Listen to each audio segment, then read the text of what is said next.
You're listening to the Cyberwire Network, powered by N2K.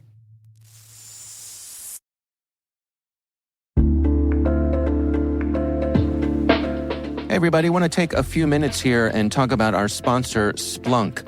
You know, you need to keep operations humming around the clock, but potential disruptions are everywhere. Splunk helps you predict problems and find and fix issues fast, so you can reduce risk and ditch downtime. The world's largest enterprises rely on Splunk's unified security and observability platform to become more efficient, resilient, and innovative. With Splunk, you can react quickly, evolve faster, and be ready for anything. Stay ahead of disruptions. Learn more at splunk.com/resilience.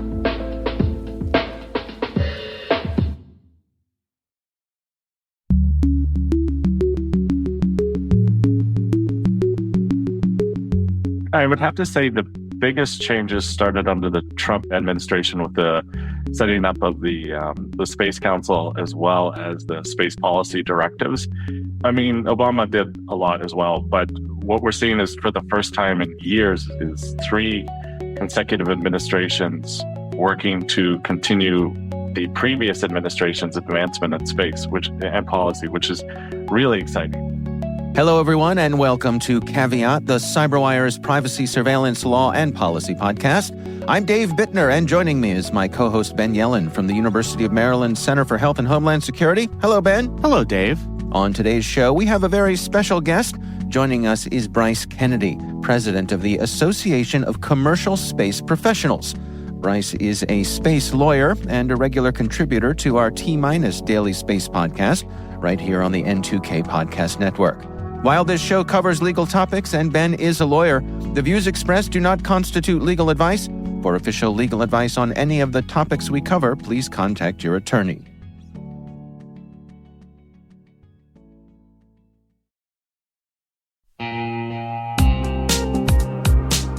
And now, a word from our sponsor. The Johns Hopkins University Information Security Institute is currently seeking qualified applicants for its innovative Master of Science in Security Informatics degree program. Study alongside world-class interdisciplinary experts and gain unparalleled educational, research, and professional experience in information security and assurance. Interested U.S. citizens should consider the Department of Defense's Cyber Scholarship Program, which covers tuition, textbooks, and a laptop, as well as providing a $32,000 additional annual stipend. Apply for this scholarship by February 1st and apply for the fall 2024 semester by March 1st. Learn more about both at cs.jhu.edu/MSSI.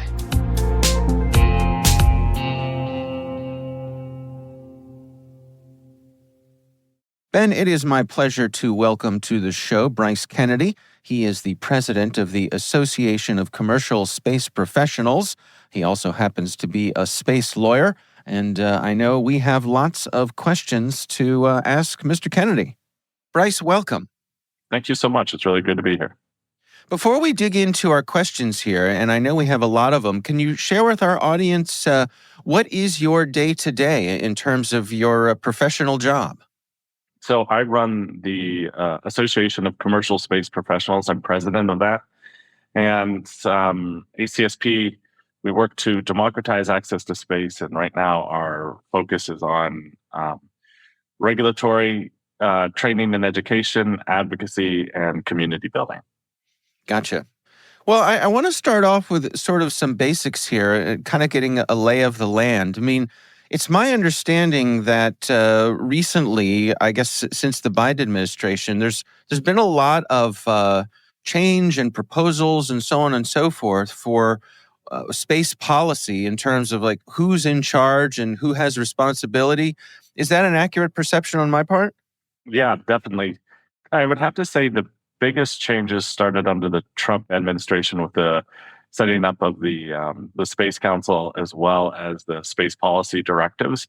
I mean, Obama did a lot as well, but what we're seeing is for the first time in years is 3 consecutive administrations working to continue the previous administration's advancement in space, and policy, which is really exciting. And we haven't seen that in decades. So, What sort of changes are we seeing here? What areas are they focused on?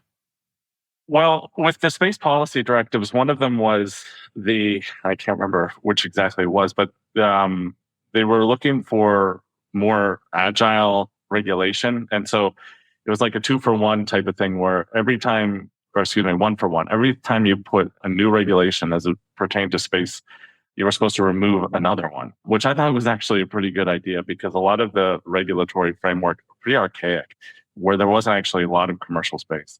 The other thing that we're starting to see too is the request by the government, by the industry at large, to start to form regulations which include new technologies.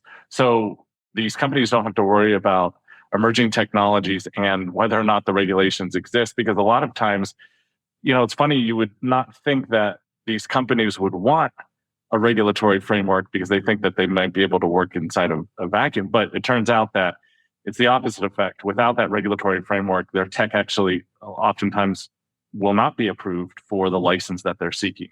And so they're now looking, at the discretion of the FAA, FCC, NOAA, Department of State, all the different entities that work to help the industry for guidance, where a lot of times there isn't any. And it's becoming a pretty major backlog on that front. So we've gone through quite a transformation in terms of who goes into space, right? So 30 years ago, this was a public domain, more or less. NASA was the major player. But in the last 10 or 15 years, obviously we have SpaceX and other private enterprises entering the market. How has that changed the regulatory state, and how is that reflected in the new regulations? Yeah, I wish there was a major change in that reflection. There obviously have been some changes, and every agency is trying to keep up. But, if you look at the FAA, I forget the original licensing for launch and reentry, but they did a sweeping overhaul, and they now have the Part 450, which was supposed to be an answer to that, where private entities could have a little bit easier time to launch in terms of the licensing regime. You see that with the FCC too. There was originally the Part 25, and then there's a simpler version of that based on the size of the satellite itself. So it was more, the new reg was positioned for the new small sats. So you don't want a company that's only putting up small sats to have to go through the burden of a major satellite infrastructure, as say, like I said, that would fall under a Part 25. So we're seeing costs reduced for the licensing, as well as some of the timeframes as well. NOAA actually had one of the biggest change under Kevin O'Connell when he was at Commerce. And to me, I wish the other agencies would kind of look at NOAA as the kind of gold standard, because they essentially slashed huge portions of the overall mechanisms that would trigger different licensing techniques, and they put them into 3 tiers. And so if you fall into one of these tiers, your license difficulty is based on that tier, which I think is a really good idea. When it comes to the various players in the aerospace industry, I'm thinking of all these upstarts that we've had. As Ben mentioned, SpaceX, companies like that. How are the established players in terms of welcoming them, or perhaps using their position as an established player to do some gatekeeping? So I worked for a startup law firm, a space startup law firm called Aegis Space Law, before I transitioned to ACSP.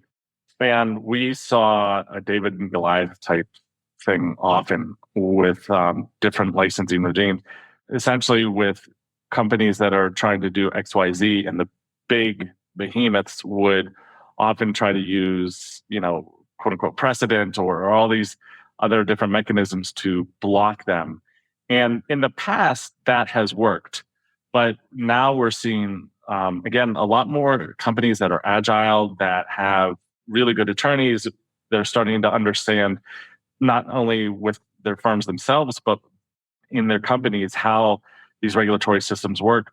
So we're starting to see some movement back towards the smaller guys being able to, I wouldn't say have as much power, but a lot more say. The other thing too are the NPRMs, the notice of proposed rulemaking. A lot of companies, the smaller companies, don't realize that they have a lot of say in those NPRMs on different topics that I don't think that they realize how powerful they are. So that's an opportunity too that companies can start kind of combating these bigger entities. Can I ask a bunch of dumb questions about space law? Yeah, please. Okay. Dave, is that okay? Please, it's what you do best. All right, because I want to get really down to basics here. What governs space? Who is the governing authority once we've transcended the surly bonds of Earth and get into the great beyond? China. No, not yet. Fingers crossed. It is the Outer Space Treaty, 1967, I think. Most nations have signed and ratified it. But the Outer Space Treaty, and it's funny, a lot of people kind of poo-poo the Outer Space Treaty. They think it's just old UN treaty talk that is, not applicable to today's standards, but it still is the governing treaty for all of space. And if you read it, it's really, a lot of scholars have doubled down on the meaning of different aspects and different articles of it, but on the whole, some of the biggest things are that it is meant for exploratory purposes. You can't have nuclear weapons in space. You can't own a celestial body, which means any planet, asteroid, this, that, the other thing. Even though under the Commercial Space Act with Obama, they opened that up to you can't own it. You can extract resources from it, but you can't own it, just kind of like the ocean and the open seas. So that is the big major governing thing. And then from there, it also states that any nation that is a participant of the treaty needs to come up with its own governing body or bodies that they are then responsible for overseeing. And so that's where you'll see a lot of the language from the Outer Space Treaty in the different sections of the FAA, FCC, NOAA, which translates to that authority and those overarching themes that are then embedded in our own system. So what happens when Elon Musk decides he wants to colonize Mars? Like, what governing processes come into place here, and what could we do about it? Yeah.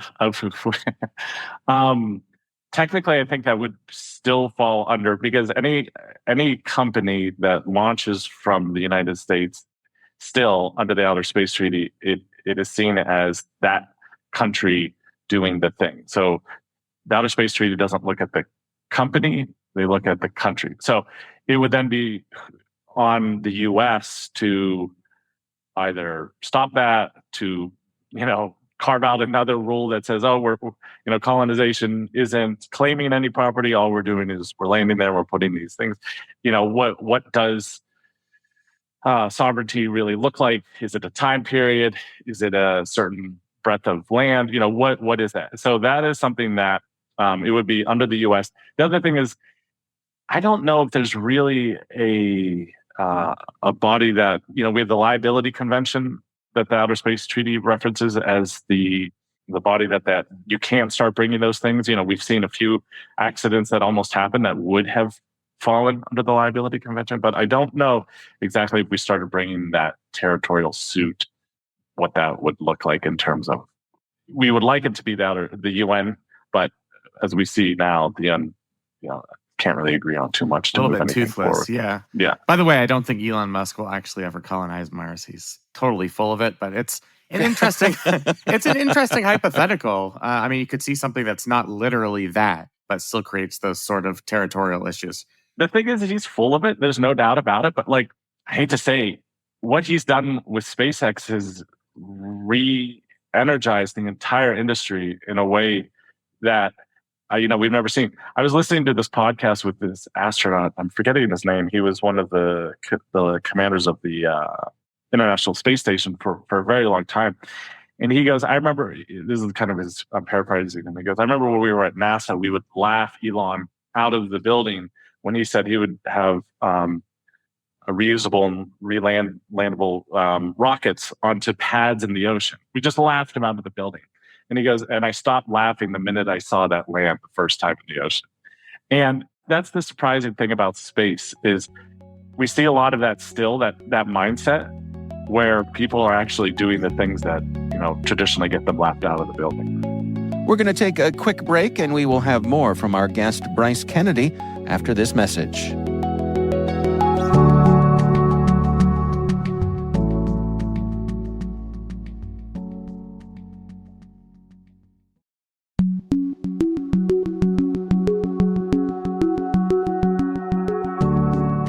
I'm curious, years ago, I was in the world of broadcast television, and I had befriended a satellite engineer.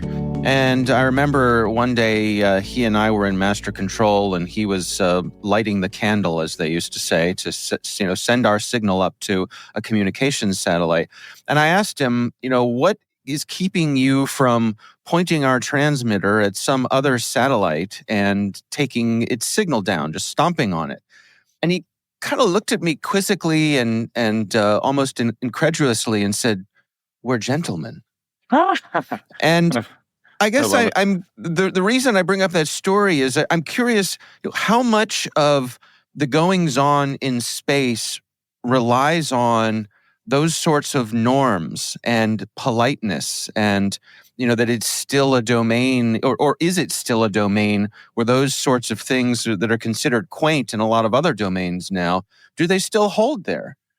Right. I don't know. I think it's becoming less and less, because what we're seeing, especially from different entities like China and whatnot, is I was listening to another person speak from the DoD, and they were saying that, I don't know if it's daily, but they are constantly thwarting those type of attacks from China and potentially other nations that are making, a business out of bringing down U.S. satellites. I think once you have one player that is actively trying to, disengage other countries' satellites, then that gentlemanliness starts to potentially move out of the way.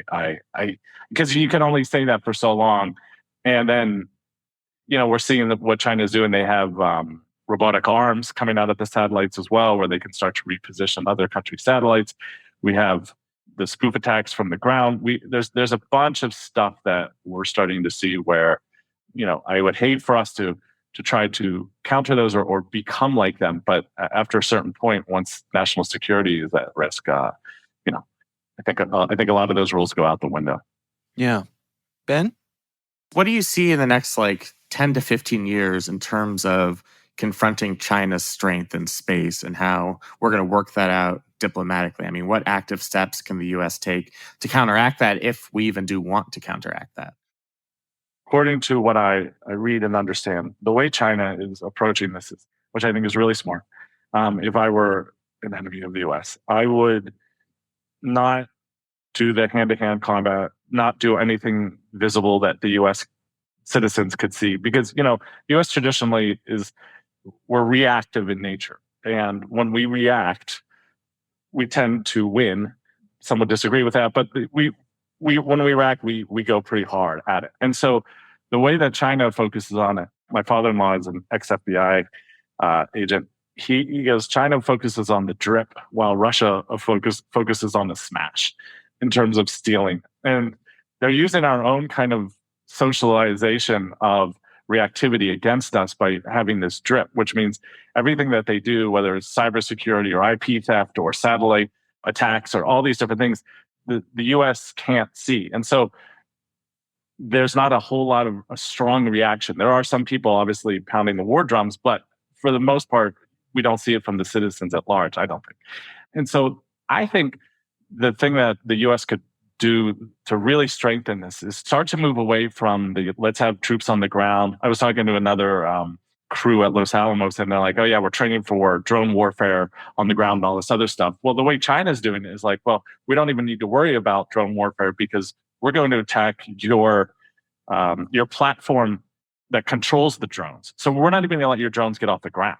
So, really good thing. But that's where if the U.S. can start thinking more in terms of cyber hygiene and cyber security and really leveraging the strength of that and move away from kind of the old military standard, I think we have a really good chance of doing that.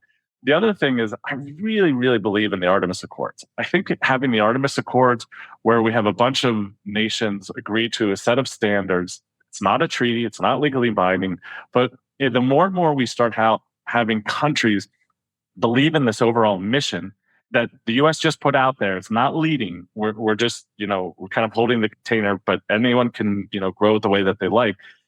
I think the Artemis Accord is probably one of the best mechanisms for thwarting any kind of enemy like that. Where do we stand in terms of legislation? I know on the cyber realm, Ben and I always talk about how much it seems that the legislation is lagging behind the industry and lagging behind the technology. Is it fair to guess that that's occurring in space as well? It is. It is really fair. We see so many backlogs on. If the U.S. is really doubling down on the commercial side to really differentiate itself from the rest of the world and move mountains, then we need to have that legislation that enables quick commerce to be able to act. And we are not seeing that. We're not seeing that at all. And what scares me, again, is people always ask me, and I'm not a pessimist by nature. I wouldn't be in space if I was.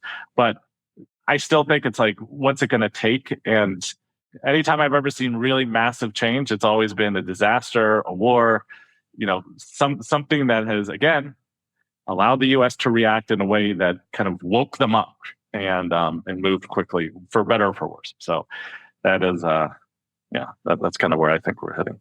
Yeah. Ben, last question? Let's make the last one a fun one.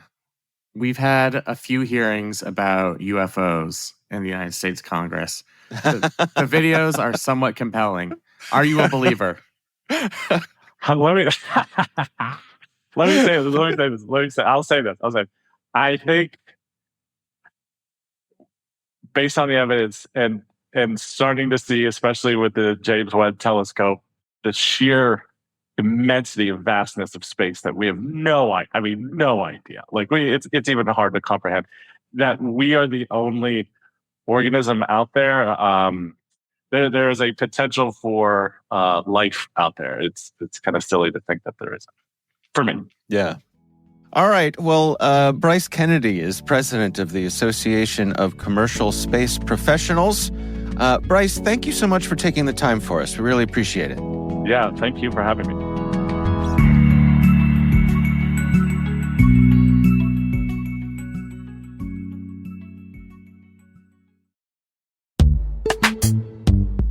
This episode is supported by Code Comments, an original podcast from Red Hat.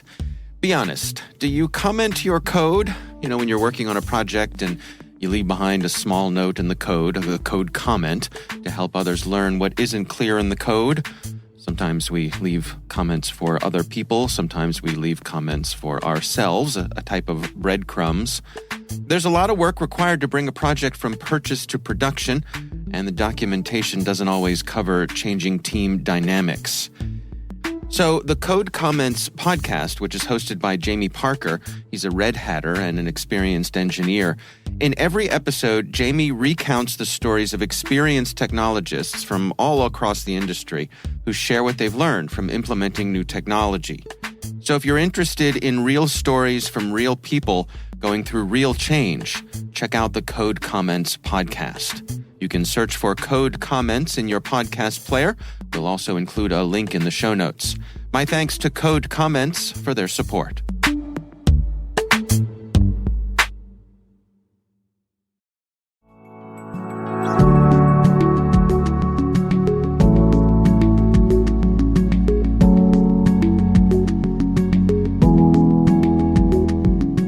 That is our show. We want to thank all of you for listening. A reminder that N2K Strategic Workforce Intelligence optimizes the value of your biggest investment, your people. We make you smarter about your team while making your team smarter. Learn more at n2k.com. Our executive producer is Jennifer Iben. This show is edited by Trey Hester. Our executive editor is Peter Kilpie. I'm Dave Bittner. And I'm Ben Yellen. Thanks for listening.